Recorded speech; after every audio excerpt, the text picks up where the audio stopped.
पश्चिम बंगाल में एक बार फिर सियासी तनाव देखने को मिला जब कूच बिहार में नेता प्रतिपक्ष और बीजेपी नेता शुभेंदु अधिकारी के काफिले पर हमले की घटना सामने आई है। बीजेपी ने इस हमले के लिए तृणमूल कांग्रेस समर्थकों को जिम्मेदार ठहराया।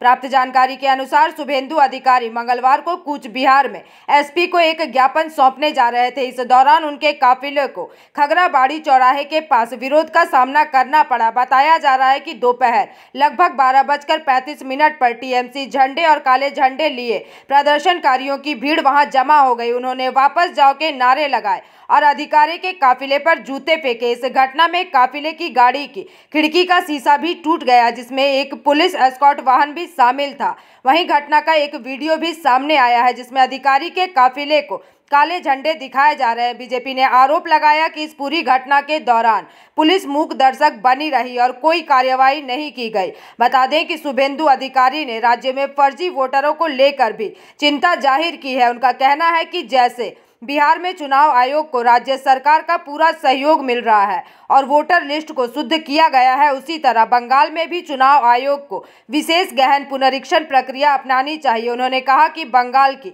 मौजूदा स्थिति में राज्य सरकार से सहयोग मिलना मुश्किल है। बीजेपी ने इस हमले को लोकतंत्र पर हमला करार देते हुए तृणमूल कांग्रेस पर सत्ता के दुरुपयोग का आरोप लगाया है और चुनाव आयोग से इस पर सख्त संज्ञान लेने की मांग की है।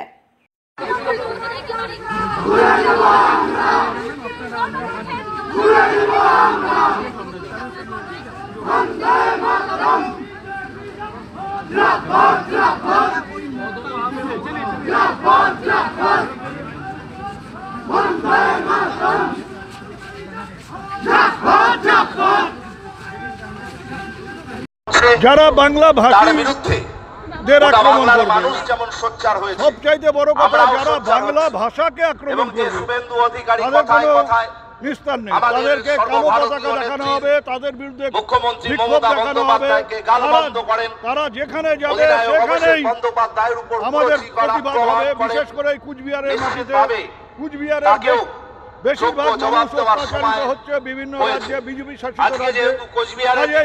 কুচবিহারের প্রত্যেকটা এলাকায় বিজেপির বিরুদ্ধে আমাদের বিক্ষোভ হবে এবং কুচবিহারকে আমরা বিজেপি মুক্ত জেলা। আমাদের দলের সৈনিকরা আপনাকে ছেড়ে কথা বলবে না।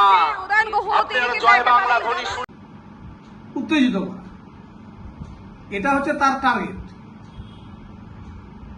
এবং গাড়ির পেছন থেকে লাঠি সোটা বের করা করে ওখানে আমাদের লোকেদের উপরে হামলা করার চেষ্টা তার কনভয়েতে থাকা লোকেরা করেছে, যার ফলে একটা বিশৃঙ্খল পরিবেশ ওখানে তৈরি হয়েছে 2 মিনিটের জন্য। সেটা পুলিশ তৎক্ষণাৎ নিয়ন্ত্রণ করে কনভয় বের করে দিয়েছে। এই সমস্ত তার ঠিক না। উনি গণতান্ত্রিকভাবে আন্দোলন করছে, বাকিদের গণতান্ত্রিকভাবে আন্দোলন করার অধিকার আছে, সেটাও করতে দিতে হবে। আর আপনি যেখানে যাবেন সেখানে সবাই আপনার জন্য গোলাপের পাপড়ি ছিটিয়ে রাখবে, আপনি গিয়ে আমাদের নেতাদেরকে গালি মন্দ করবেন আর আপনাকে কেউ কিছু বলতে পারবে না। আপনি মাইকে স্লোগান শুনতে চান না, আপনি জয় বাংলা শুনতে চান না, আপনি তৃণমূল করুক কেউ সেটা চান না, এটা তো হবে না। আপনি আপনার কাজ করুন, বাকি অন্যান্য রাজনৈতিক দল তাদের কর্মসূচি পালন করবে। এতে আপনি বাধাই দেবেন কেন? আপনি কর্ম নিয়ে এসে অতগুলো পুলিশ বাহিনী, CRPF party. Bureau report, PVTV news.